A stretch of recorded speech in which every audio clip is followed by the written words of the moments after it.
without further ado, we will turn the time over to the speaker. Now, without further ado, we will turn the time over to the speakers. Our speaker today is Associate Professor Dr. Zaleha binti Kassim, Head of Institute for Halal Research and Training in Kuantan campus. Dr. Zaleha, now the floor is yours. Okay. Thank you very much, Mr. Chairman. Assalamualaikum warahmatullahi ta'ala wabarakatuh. Thank you for inviting me to share my topic in this session. I hope you can enjoy the session today, and I will discuss this topic based on the slide presentation.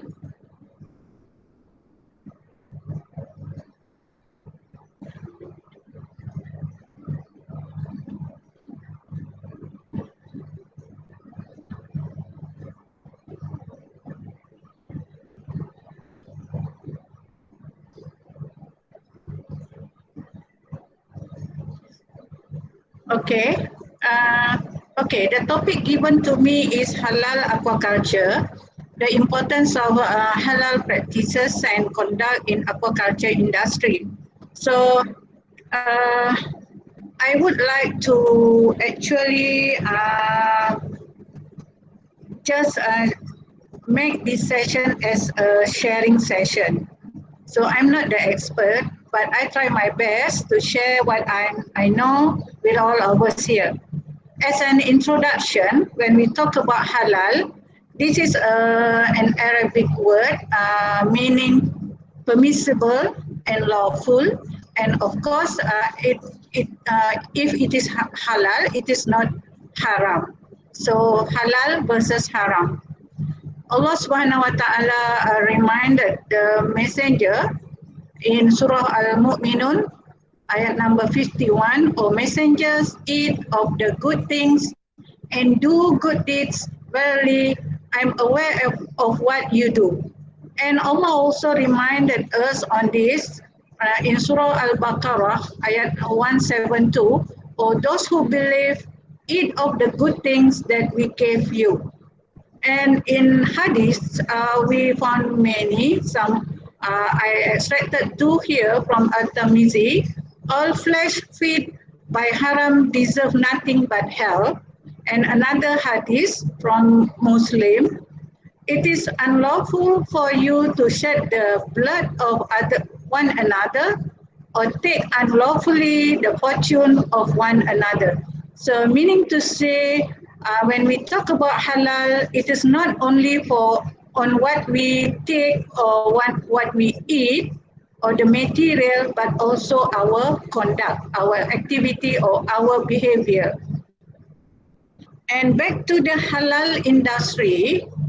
Halal industry is the most popular one right now, and it is actually the way forward globally. And the value now is around 2.1 billion USD, and it is expected that this value will increase to 3 trillion USD by the year 2023, meaning to say that halal industry is the mainstream now. And why do we talk or interested so much on aquaculture industry?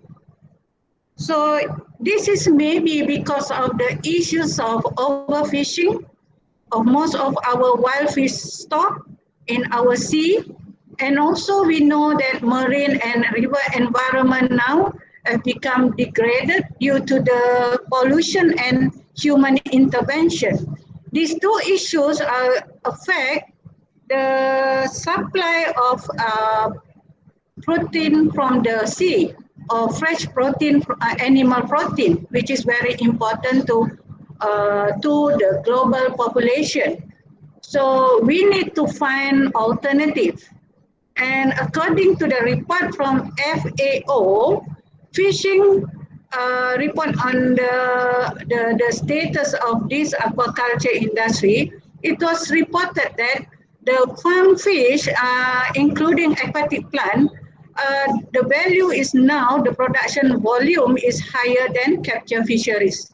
meaning to say that we are now more depending on the aquaculture, on cultured organism than on the wild stock. That is why it is actually very important for us to focus on our aquaculture industry. In the olden days, traditionally, aquaculture is just a way or an activity that you trap or hold some aquatic animals, some fishes in your holding tank or in the small area in the lagoon, pond or lake for a long time so that you can have a continuous supply. Whenever you want to consume fish, you go there and collect. That is the old way of aquaculture, as shown here in this mural, showing those people in those days doing aquaculture. But now, aquaculture is no more just keeping the fish for a time being or for a few period of time and supply food to your kitchen. Now, aquaculture is a business. We know about from farm to fork. It is now already become a supply chain where we have aquaculture is not only you farm or you do farming or culture the fish, you need to do the harvesting and then do the distribution, send it to retailers, and retailers will send it to customers at the end of the chain. And of course, when we have this kind of activities, we need some other support in terms of storage, transfer, or transport. That we can say this is about the logistic. So it is very different from the old days of aquaculture activity and nowadays. But before we go further, let's look back at the history or the issues raised in aquaculture industry in Malaysia, or if we want to say whether it is halal or not. So we found, we received, or you also read some news about animal skulls and bone found at the bottom of the fish pond. Okay, and then there are other reports on the some farmers are found guilty in court for feeding patternfish with pig bowels, and also there was a report on pig carcass was found in the tilapia pond. So this is what happened now. These are what been reported, but how about those which are not reported in the newspapers or in any media, mass media? And if we look at the modern aquaculture, in terms of farming, we will get involved in brood stocking. You are not only keeping the fish, but you try to select or you try to keep the best brood stock. And then you go for breeding program. And from there, you can have your larva rearing activities, grow it up to the fry size, and then of course to grow out size before it's going to market. So now in modern aquaculture, you have the intention to sell your fish, not for your own use only. And the basic part of this are the feed and the feeding. And most of the, if you look at these figures, in most of the activities, the important part is the supply of fresh protein. If you cannot get fresh protein, then you have to go to fish pellet as an alternative. So maybe that is why we can see there are reports on the giving carcass, giving some animals to the fish because it is as a protein supply. And if we go to the alternative of using fish pellet, you can see here, in fish pellet formulation, we need to normally to include plant source ingredient with most of the part should be animal ingredient. And if we look at here, for the animal ingredient, we have no problem with the plant ingredient, right? But for animal, you can see it could be blood milk, cattle stomach milk, fat from pig, fat from fish oil. Of course, if it is for small scale, fish meal, feather meal, liver meal, lung meal, meat and bone meal, and you can go to the below raw is animal feeds. Again, it will include some unlawful animal as well. So these become issues in if you want to claim that your fish is halal. Okay. Okay. Let's see the Islamic Declaration on Animal Feed. So animal feed is one of the important aspects in halal supply chain. Of course, because we are rearing live organism. The most important part is the feed. So what should be given to our fish is very important. From Islamic perspective, animals that eat consistently or rarely on waste of other animals, carrions or pigs and its derivatives until there is a change in their physical structure, odor, taste and color are referred as al-jalalah. So the fish is originally halal, but it can become al-jalalah because of the feed that you give to the fish. And al-jalalah animals are haram for Muslim consumption according to Imam Shafi'i, unless these fish undergone transformation. This is another process that you can purify the al-jalalah animal. But I will not discuss this here because it will need another lecture. And if you look at our neighbor countries such as Indonesia and Brunei, Indonesia and Brunei forbid the production and trade of animal feed that contain swine ingredients or other non-halal animal. It is very clear. The fatwa of Brunei also disheartened feeding the meat and milk animal with filthy feeds and selling those animal products without suitable quarantine process. Okay, you can see here we need to have a quarantine process. Okay, you can read further in Policy et al. 2015. This is what happened to our neighbor country. And for Saudi Arabia, for example, another example, prohibited the sale and export of animal fat, a diet that contained byproducts of illegal animals. So meaning to say, we in Malaysia, if we want to go to aquaculture industry and we want to export our product, our fish, to other countries, we need to be careful. We need to know their rules and regulation, and we need to determine if our fish product can be categorized as halal according to the international standard.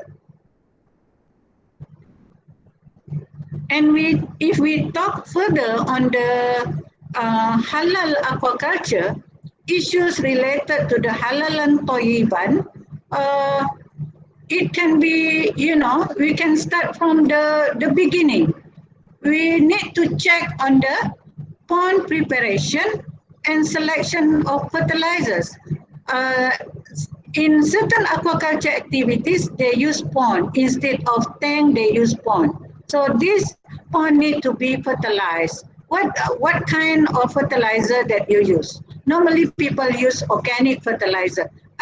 They use tai ayam or tai kambing or cow dung and maybe the pig. This is from pig. So this need to be determined. You need to be certain. And if you are choosing hatchery or any different culture techniques from ponds, also we need to check on the halalan toiban aspect. Then you need to also check on the source of water. If you tap well source of water supply from the nearby river or stream, we need to check in certain radius what other activities are being done in that area. Is there any pig farm and so on? Okay, and then of course another thing is what do you want to feed for your fish? The feed and the feed ingredient. If you are using, you prepare your own feed. Also, you need to check on the ingredient. What ingredient that you want to use? Okay, is it halal ingredient? Is it permissible ingredient or non-halal? Or you don't know the source of the ingredient. And of course, we need to comply with standard operating procedure for animal usage in aquaculture and many other aspects such as animal care, animal health and related facilities, because this is related to the toyiban aspect. Toyib means suci, bersih, pure, clean, no contaminant. Okay, so these are some basic aspects of halalan toiban in our aquaculture activity. This in this slide it shows further about the, if we talk about animal care, how do you observe the animal? Do you have preparation for emergency care? Do you have record and documentation? And how about the feeding routine? Are you give them or feed them according to the ration and according to the schedule, or you just feed them whenever you have free time? So this is very important in halalan toiban because we don't want the animal to be stressed under the stress condition. And about the health, the fish health, how do we manage the fish health? Are we using are we using some chemicals which is not which is forbidden to be used?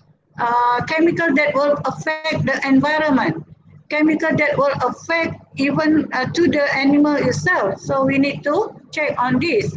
Procedures resulting in potential stress and discomfort, we need to check.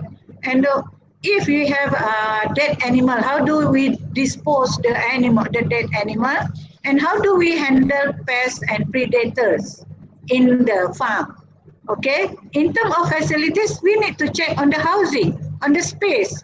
Are we giving our fish enough space, or we just compact them in a small cage? We compact many fish in small cage, which is beyond the carrying capacity, and then later we have mass mortality. Then we start to complain about the weather. And of course about the cleaning the area, and how do you transport your animal to go to the distributor, to the retailer and so on. So you can read more on this through the Canada Council on Animal Care Guide on Fish. And in Malaysia, we have actually Feed Act 2009. This is Act number 698 in Malaysia Act. And Malaysia shows its commitment in this act, where Malaysia actually encourage industrial player, to declare quality and well-being of the animal feed and to standardize and legalize the animal feed engineering and assembling of halal ingredient. Okay, you can read more from Seiden et al. 2018. And also our federal government did some review on this act in 2012 and 2015 to add more important issues of halal feed. Even our former Director General of Veterinary Services suggested that halal requirement should be included in this Animal Feed Act. And if you go to the Department of Standard Malaysia, you look into halal food production, preparation, handling, and storage. We have general guideline, and Malaysia have this standard. Malaysia Standard 1500/2004 about halal food guideline, and then it has been revised. And if you look at the clause number 3.5.1.1.2, the standard stated aquatic animals which live in najis or intentionally or continually fed with najis are not halal. It is stated in that standard. Okay, it seems like we have many guidelines and regulation or standard that we can refer, that we can follow. But according to Saidin and Abdul Rahman 2016, despite the existence of those legislation, none of the legislation addresses the issues of halal animal feed in terms of the ingredient, again the ingredient, the processing and production and so on. But firstly is on the ingredient. So it seems like no control on it. And while we Muslim, we should not only concern on halal feature of the food product, but we need also concern about the halal animal feed and the feeding of animal used for halal food production. Meaning to say, we as a Muslim, we need to concern, we need to care about not only the food that come to our plate, which should be halal, but how do it comes here? How do it been produced? If we are talking about fish, what kind of feed that been fed to the fish? This should be our concern. And this is all about aquaculture. And if we go further, whether you are aware or not, FAO actually has the guideline on the use of the term halal. So I extracted some guidelines from FAO, United Nations. On the definition, halal food means food permitted under the Islamic law and should fulfill the following condition. Okay, so this is from FAO. Okay, the food does not consist or contain anything which is considered to be unlawful according to Islamic law. And the preparation, process, and transportation or store also must follow the Islamic law. And everything must satisfy those 2.11 and 2.2 above. That is the definition in FAO guideline. And then another part, in terms of preparation, processing, packaging, transportation, and storage, all food should be prepared, processed, packaged, transported, and stored in such a manner that it complies with Section 2.1 above and the Codex General Principle of Food Hygiene and other relevant Codex standard. You can read more on about this Codex General guideline. You can Google actually. I shared here the where you can find it. So it seems like that halal food, if you are aquaculture operators, you want to produce mass production of your aquaculture fish, and then later you want to export, you need to know this. If you want to use halal, okay, so you need to check whether your aquaculture practice comply with the halal standard. So, what is the way forward for halal aquaculture? It seems like we have a lot of things to be checked and we need to follow a lot of regulation. How do we start and how do we go about these issues? Or else we will be left behind.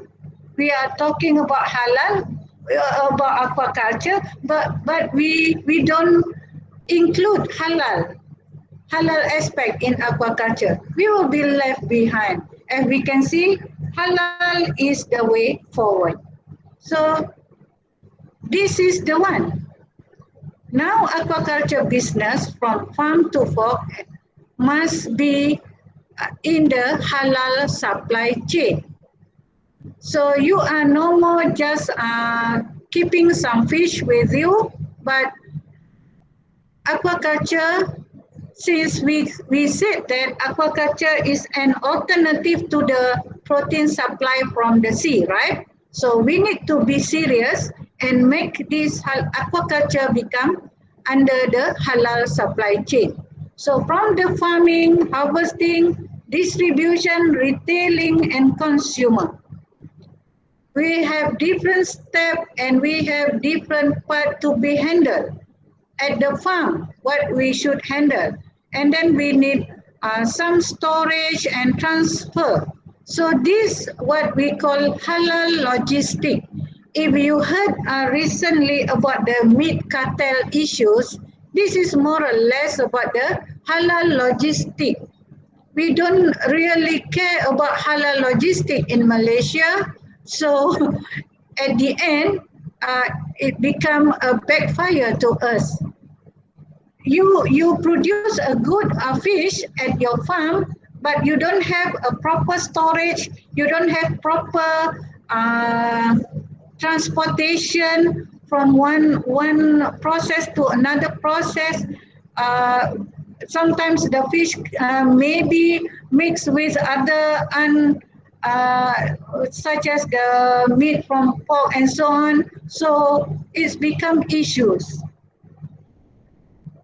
And if we look at this diagram, this is a simple general halal food product supply chain. We will start with the supplier. We at the farm and we become supplier. So we need to transport this to manufacturing plant. Maybe our fish can be, further processed, and then it can be sent to warehouses. Again, we will need transport and the condition of the warehouses, and then our fish need to be distributed to our wholesalers, our distributors, our retailers. Then only the fish that you farm arrive at the plate of your customer. So this is the general halal food product supply chain. Normally it's like this, okay? And when we talk about halal, we need to include halal elements in every step. But how can you know that the warehouse is good, the warehouse is following the halal standard, the retailers will follow the halal standard? How will you know? You don't know. You cannot check. That is why we need more sophisticated technology. That's what we call blockchain technology. Under the blockchain technology, everything will be controlled and everything will be in the knowledge of each parties. Here we can see suppliers, transporters, manufacturers, warehouses, distributors, and also at the end arrive at the customer. And we need to have halal certification body. And if you look at in the inside of the capsule, we have the shared ledgers and smart contracts. These smart contracts, those who are involved in this particular business, they will share the ledgers. And you can, from there, you can check, you can detect. This is what we call, one of the issues now is traceability. How do you trace something wrong with your product? And how the JAKIM or Halal certification body know that the supplier is actually not complying to the standard. It is based on the shared ledger. These are all under the blockchain. So this is a clearer picture or diagram with the copyright from Abidin et al. You can search through. And if you look at here, if you are using GMO process, if you are using resources which is not halal, what are your raw materials? Do you use food additive? And how do you package, or what material that you use for the packaging? These are all will be documented and shared in the ledger. And then go step by step. Every step will be documented. When you do transportation or you do the storing at warehouses or at the wholesaler, distributors and retailers, such as in certain malls and so on, we will have the information about the segregation process. We will have the information about the storage condition, whether there is cross-contamination or not. And it will be, the information will be controlled and by these halal certification bodies and many other bodies, the authorities. So we don't have to worry. That is the beauty of blockchain technology. Under the blockchain technology, if you want to have this halal aquaculture, and if we are serious about the halal aquaculture, we need to have the halal blockchain technology, aquaculture blockchain technology, where we have the 1, 2, 3, up to 8 items to be controlled. Suppliers, okay, those who are involved in the aquaculture farming, you are the suppliers. Or maybe you buy from the farm, you still regarded as suppliers. So we need to have halal certified raw materials, halal certified food additive, halal certified packaging material, and you yourself need to be certified as halal suppliers. Okay, and then it goes to up to the 8th stage, halal certification bodies. These are people who will be in charge the whole blockchain, the whole supply chain. So if we can go into this, you young generation, you have a very powerful mind, innovation, very aggressive and very, very energetic. You can go into this. So aquaculture is no more just culturing the fish, no more just checking on the disease, no more just the hatchery technology. It's all been done more than 60 years ago. Now is the digital era. We need to go into advanced technology, AI technology, and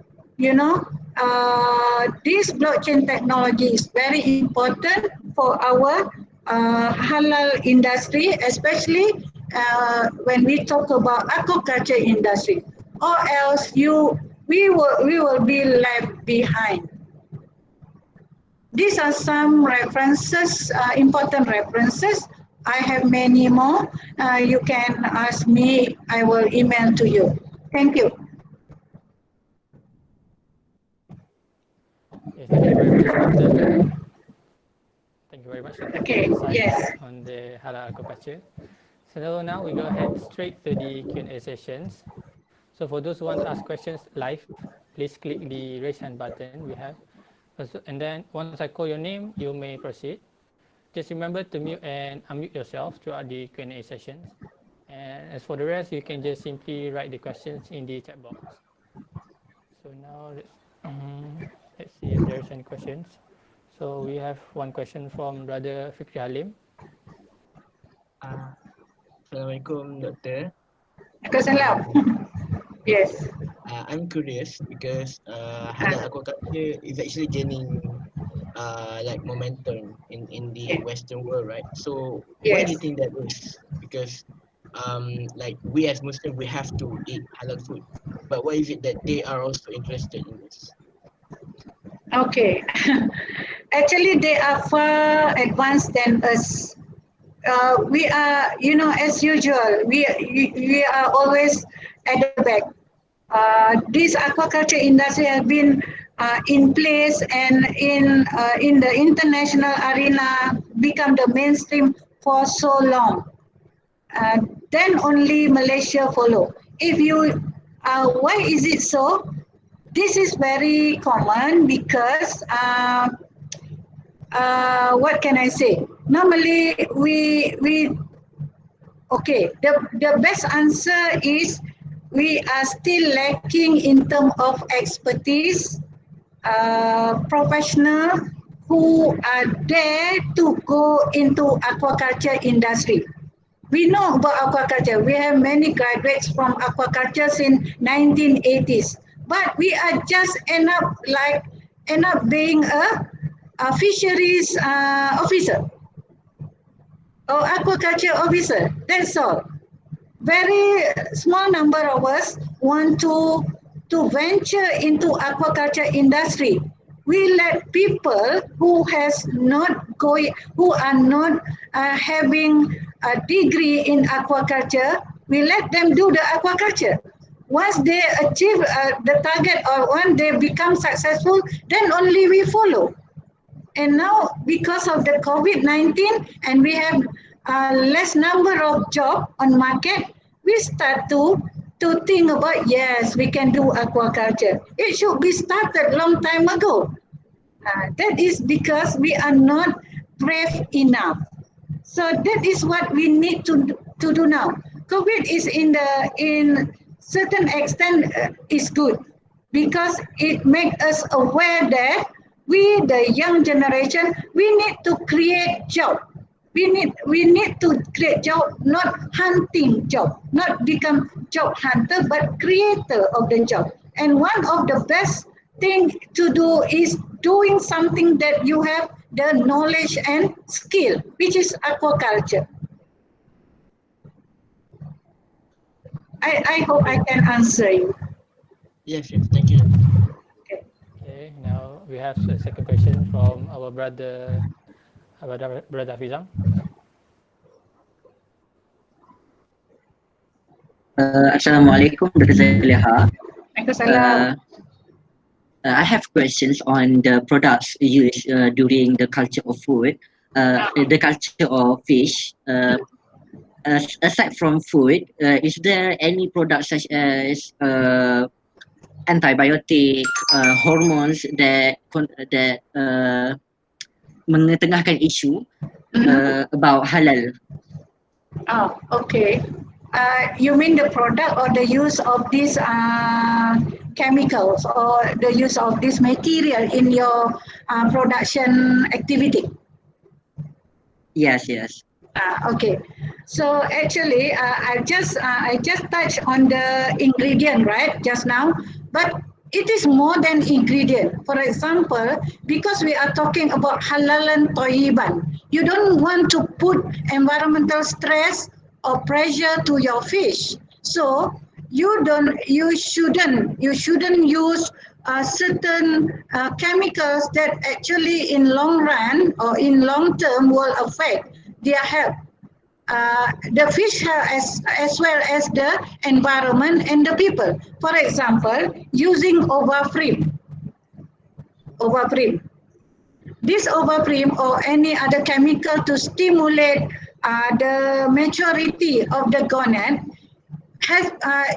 there are many research show that this will give negative impact to the environment because this chemical cannot be simply degraded in the environment and it can enter the food web, and it was shown in research by Japanese group that this chemical actually trigger the change of sex in certain marine organism. You can read this in, scientists from Japan has been they have report on this. That is why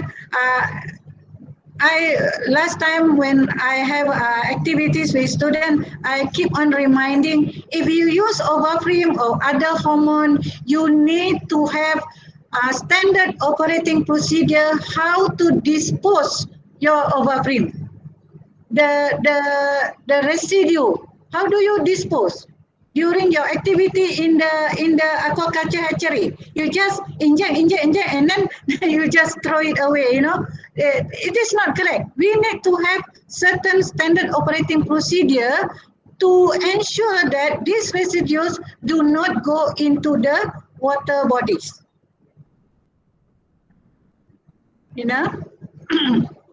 Because last time when I was in UMT, we always joke among us, okay, you use your overprim, in your hatchery, right? In aquatrop, okay. Where do you throw the residue? Or we just wash it to the stream, okay.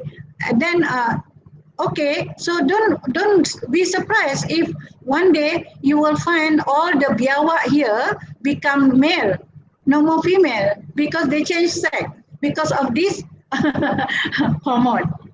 It was a joke last time, but that was because of the report from the Japanese group that presented to us during that time in UMT. So we need to be careful. Even during my ISO exercise in some labs in course last time in 2015, I did ask, when you use hormone in the lab, where will you how do you dispose this? This is very important. So the same with other chemicals.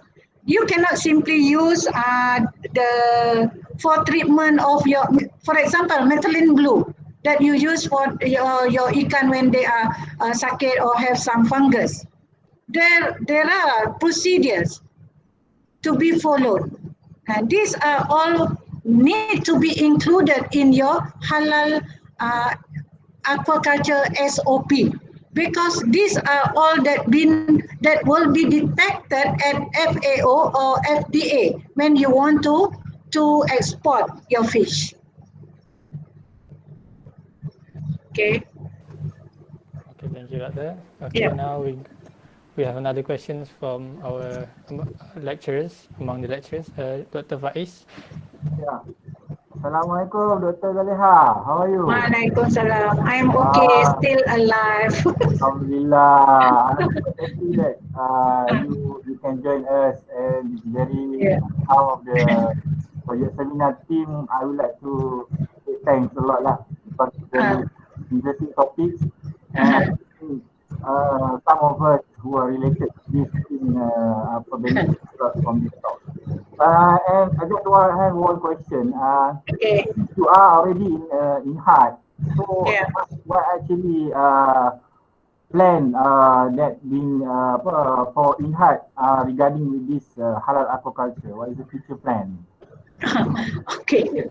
If you ask about plan, we have a lot of plan, not only for halal aquaculture, but for many other things. But for aquaculture, Inhart actually we already we have our module of training ready.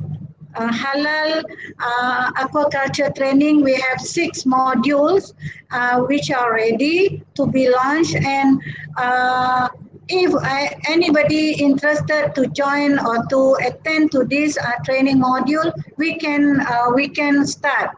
So that is our existing plan on the to help people with the knowledge and skill in aquaculture, so that your aquaculture activities can be, complying with our aquaculture, halal aquaculture standard. Of course, we don't have a certain standard yet in Malaysia.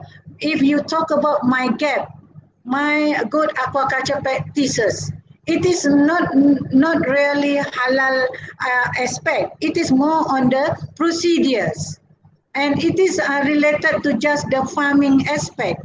But in what Inhart plan, or what Inhart have right now, what we have right now is the module that we can use to train students, lecturers, or farmers on halal aquaculture.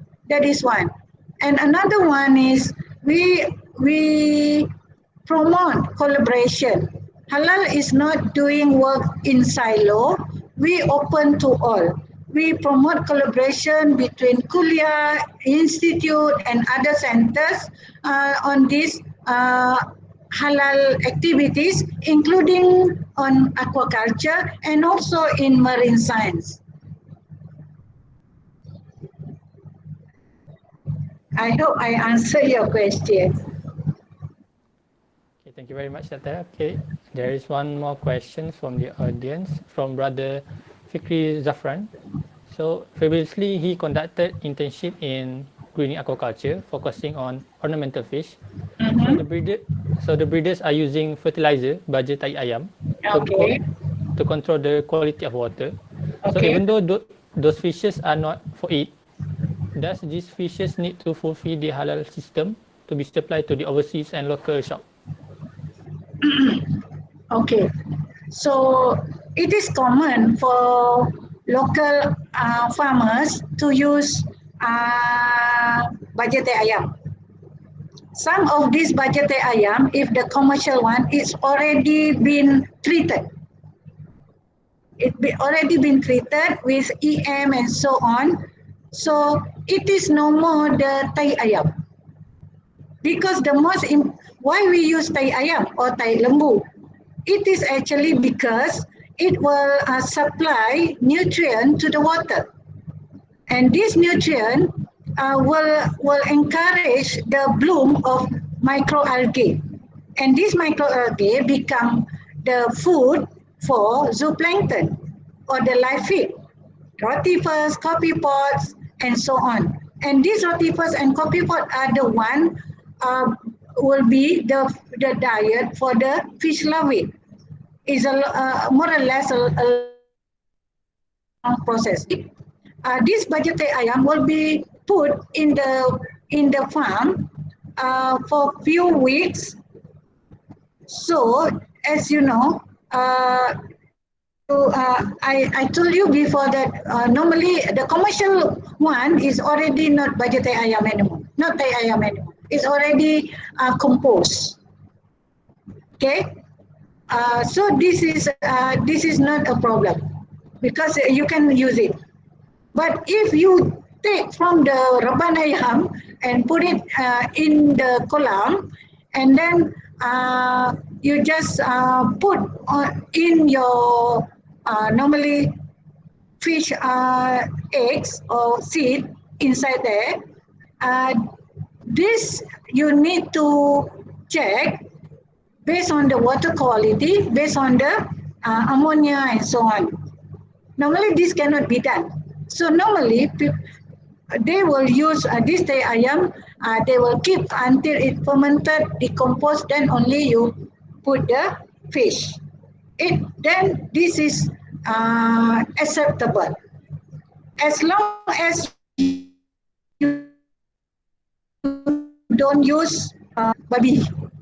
Okay, so babi is already we know cannot, but this teh ayam or teh kambing, it will be based on the decomposition status, the stage. That one you need to check. So normally without odor, then it's okay. If you still have odor in the pond, you shouldn't put any fish inside, because or else you actually feed the fish with this najis. Again, thank you, Doctor. So we now have questions from Mr. Fahana Ayuni. Okay, Doctor, is it called Malaysian aquaculture export products? What's the compulsory thing that the aquaculture exporter fail to follow to export products? Oh, sorry, I cannot hear you. Losing your. Okay, can you come again? Okay. Doctor, is it common for Malaysian aquaculture to products? What is the things that most aquaculture fails to follow to export their products? Oh, is it from Farhana Ayuni? Yes, can be seen in Okay. the. Yeah, I read in the chat box. Is it common for Malaysian aquaculture to export product? Hmm. Yes, it is common. What is the compulsory things that most aquaculture exporters fail to follow to export their product? Is export industry stricter in Malaysia? Okay. We need to follow the international standard, the FDA. If you can remember, one time our shrimp product cannot be exported to European Union. Do you remember? There was an issue a few years back where we aquaculture farmers from Malaysia, aquaculture exporters from Malaysia cannot send the shrimp from Malaysia to European Union. You know why? Because European Union detected that we use antibiotic.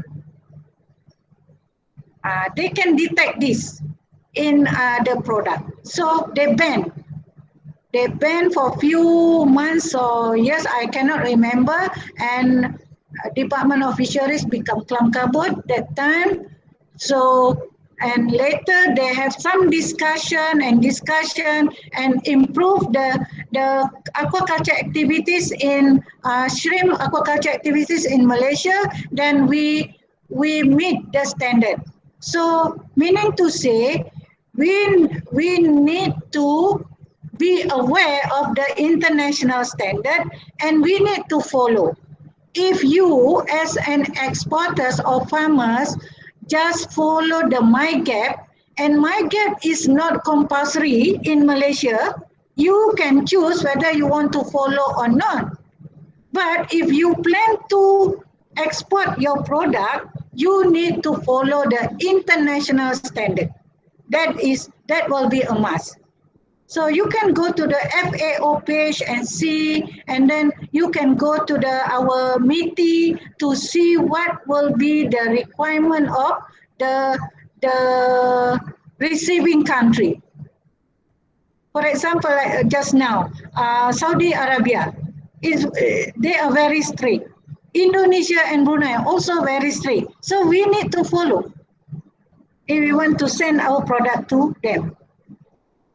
But if you want to send to Thailand through the Pangkalan Kubo, that won't be a problem for now. But later, everybody will go into blockchain.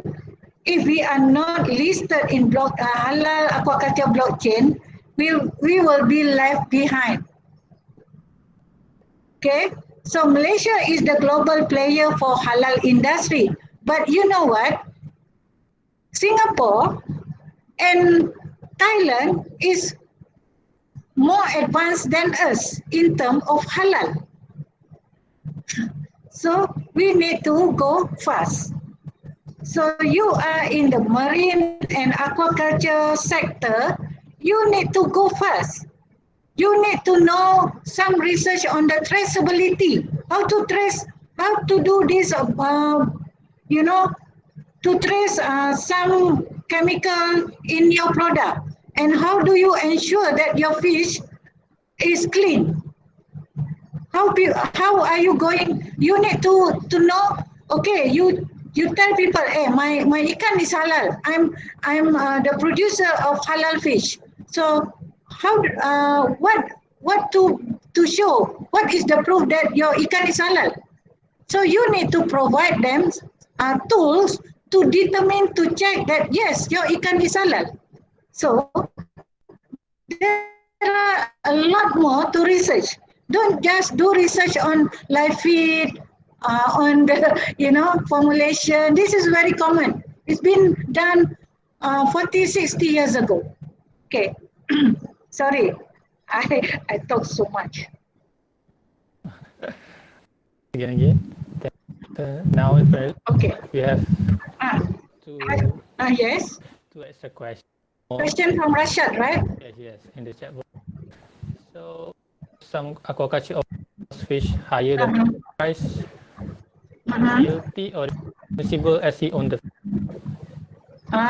Okay. Why some owner sell fish at higher price? Okay. Some fish have the ceiling price. Okay, we need to follow that ceiling price, but some do not have. So it is why do some seller sell their fish at higher price? Because the operation cost, because of the quality of the fish, and it is up to us to buy. Nothing wrong about that, unless you make profit triple. Your operation cost is only 10 ringgit, then you sell it at 50 ringgit. Cannot. In Islam, there is a guideline. You can make profit from your anything you sell at a certain level. Okay. Okay. Question from Siti Walida. What do you think the element that we should insert in my gap in order to realize halal aquaculture in the farm level? Okay, Siti Walida is a master student from Inhart Gombak. Her question is related to her master thesis. The element should be inserted is those which is not mentioned so far is about the ingredient. This is mentioned in my slide that there are some report just now, but we are yet to be seriously included ingredient of food, hormone, enzyme, the halal aspect. So basically, my gap is on the procedure, not necessarily on halal. So what we need now is to urge the the Department of Fisheries to include halal element in my gap. That is my answer. Thank you again. Sorry for the earlier inconvenience. So now apparently there's no questions. Oh, there's new questions here from Brother Hilmi Karudin. Doctor, are there any correlation between organic aquaculture with halal aquaculture, as the two consist of strict procedure to be complied? Can we say that if we practice organic aquaculture, then it is also can consider as halal aquaculture? Okay. Okay. This is two different things. Organic aquaculture means you are not include any chemicals. That is organic. All are organic based, no chemicals. No chemical fertilizer, no chemical treatment. That is organic. Halal aquaculture is doing aquaculture following the requirement in Sharia, which is we avoid including non-halal things inside, be it organic or non-organic. So this is two different things. As long as you put, it is good to combine this organic and halal aquaculture, but when you do organic, that it is not necessarily halal. You can use pig power. It is organic, but it is not halal, right? That is my answer. Wow, there's any question. There's more question for from Brother Haikal. Is there any current action taken by certified organization like JAKIM in monitoring or regulating the use of non-halal food by fish farmers? Okay. Okay. Frankly speaking, right now they are busy with the meat cartel issue. Right? We have been eating meat for 40 years, which is questionable in terms of the status of halal. Luckily, I'm not a meat eater. I don't eat meat. But it is sad to see this situation, right? Okay. And we cannot blame Jakim per se. There are many agencies involved. The same if we want to regulate non-halal food ingredient in fish farm. It will involve many agencies. The first agencies to be responsible for this is not Jakim. It is Jabatan Perikanan Malaysia, because they are the one who give importers. They import fish meal and many other ingredients for the local market, for the local industrial player to have this fish pellet. So Jabatan Perikanan Malaysia is the number one to be responsible. Then we have many other agencies. Another one is Department of Veterinary. Department of Jabatan Veterina, they have the power, they have the power to check on the importing aspect of this ingredient in animal feed. Even the egg is under them. So those who become the custodian of the egg will be the responsible agency. It's on not only Jakim.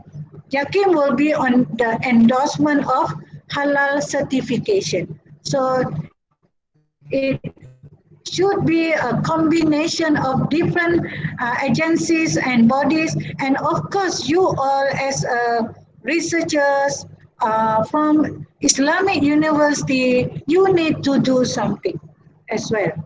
You need to find alternative. Now, you know what? This is just I share with you. I went to one of the industrial park in sometime in 2012 when I actively work on the ingredient for supplement drink. The officers of the lab told me, "Doctor, can you do something about this?" So I said, "About what?" About ingredient in the fish pellet. I said, "Why?" Because we check 80% of this fish pellet contain swine trace, DNA of from the pig. I said, "Oh, okay. Then I think you need to report to Department of Fisheries because they are the one importing or give permission to import this this brand and that brand and so on." So that is the issue. So now we don't blame anybody, but we try our best solution. Try to find solution. This should be your FYP project to find solution. Thank you. Now looks like we have covered all of the questions. Possibly, is there any final message or any final message to the audience from Doctor? Okay, I'm really proud to see all of you here. I used to teach you 181. We have a class of ocean policy, EIA, you know, Fatima. I remember you very much, and others also. I feel proud because you are very strong. You have the will to organize this talk. This is very good because you need more exposure. You need challenge. Don't just keep quiet. You open challenge. You expose yourself to many challenge. And I should congratulate Dr. Muhammad Faiz for leading this group. This is very important. So lecturers and students need to work together so that we can support the initiative to improve, to give more progress to our nation. Thank you very much. Great. With that, we've reached the end of the webinar. On behalf of the organizer, once again, we are thankful for everyone for joining us and we appreciate your participations. We apologize for any shortcomings and hope to improve in the future. So before we dismiss, we have a photography session. So everyone feel free to open your webcams or camera. So I'll give another around 20 seconds or so before everyone ready.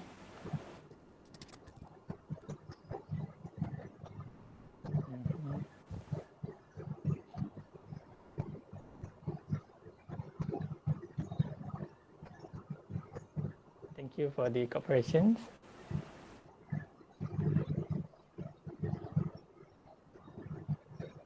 So I'll wait another 10 seconds.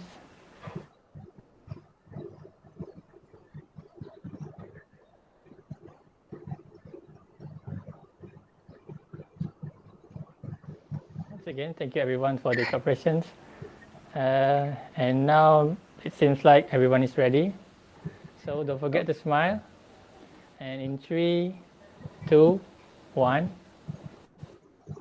Okay, thank you everyone for the cooperation once again. We will end today's session with Tasbih Kafarah and Surah Al-Asr.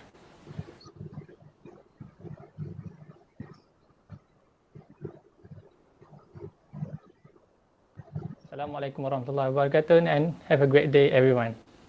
Thank you. Short announcement for the students of under project seminar. There is discussion after the webinar, so stay tuned.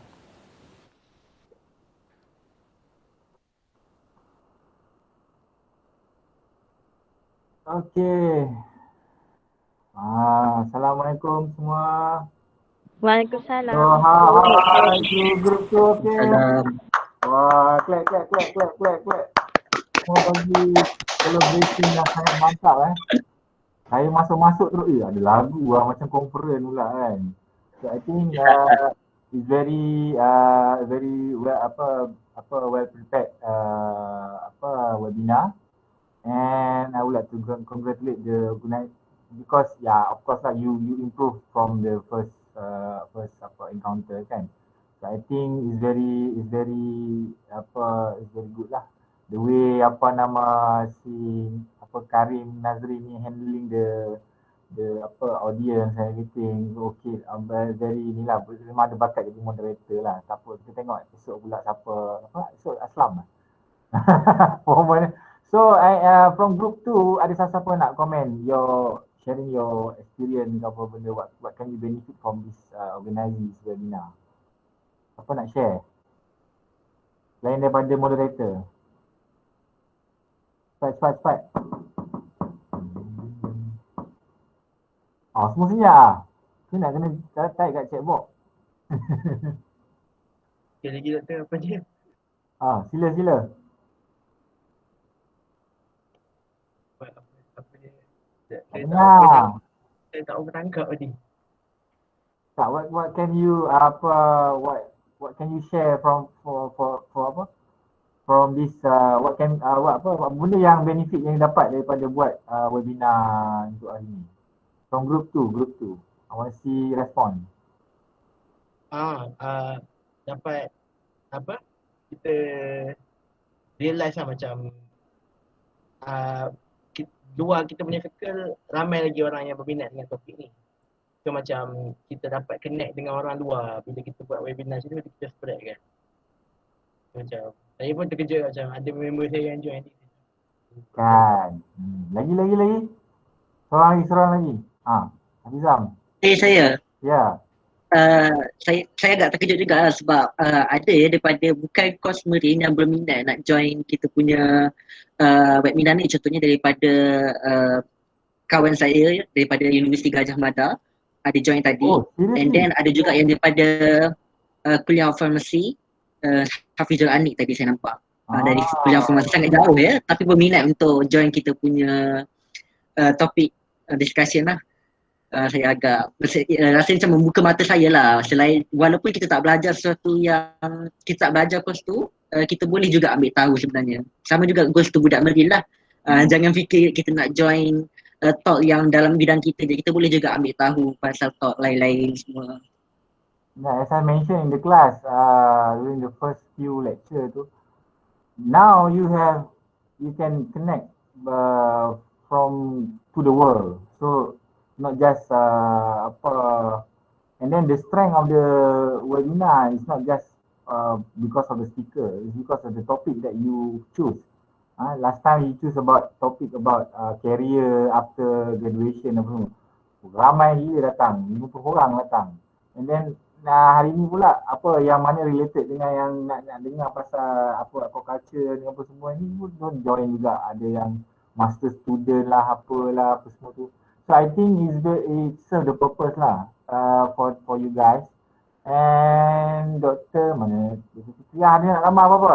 Komen. Dah sampai rumah ke? Sorry, tak ada. Sebab saya on the way. Saya cuti hari ni, so line tak berapa clear sangat. Tapi so far, okay je lah. Good job lah everyone. Okay. For be able to organize this. Kan. Dr. Zaleha pun sangat happy you all invite dia. Dia rindu nak bagi lecture. Okay. That's all for me. Okay. Okay, thank you. Okay, so this will be the esok kita akan ada satu lagi session. Hopefully it will be more interesting and hopefully and then jangan lupa pula all the organizer please send the recording of the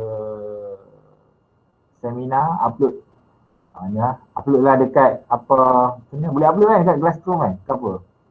Saya buat last dia punya assignment dia tu, aku upload lah situ senang. Macam besar je kalau nak upload kat Classroom. Ya ke?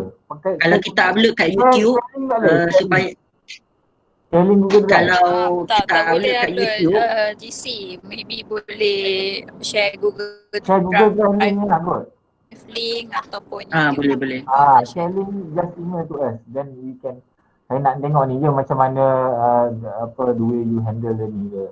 Proof of ni lah kalau siapa-siapa tanya betul ke budak-budak ni buat webinar betul, ada record apa pula tak ada kan. So and then so today this week kita ada 2 back-to-back class, back-to-back session. Then next week ni lah prepare the report everything. So hopefully you can complete the oral evaluation ke apa benda tu, submit to us lah for final evaluation. Because this will be your final evaluation so do it properly. InsyaAllah we will try to give you the best mark for you guys. The 30 marks from us, 30% actually. Okay, so I think that's all for now. So good luck for tomorrow. Doktor? Ya, ada soalan? Saya ada question. Macam mana doktor evaluate selain daripada yang dalam seminar ni, webinar ni? Okay, dia okay. Korang akan bagi report kan, betul tak? Dia report berapa persen itu saya cakap 20 for each report, and then ada 40, and then another 10 for the report yang symposium itu 50. So you got another apa benda ada hari tu yang korang buat presentation tu 20 kan. So will be another 30 marks from us tu based on your evaluation form yang saya bagi tu. Tak ada kan? That one for individual. Please be honest. Kalau you rasa member you buat bagus, you just cakap buat bagus. Kalau rasa untuk tak puas hati, cakap je. Nanti kita akan evaluate from there lah.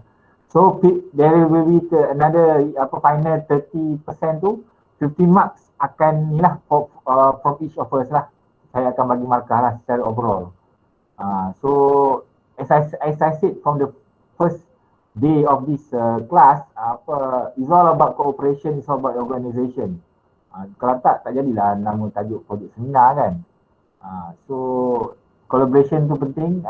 So tak ada apa-apa lah. Biasa orang berhenti je subjek ni. InsyaAllah buat betul lah. Report tu kena buat betul lah kan.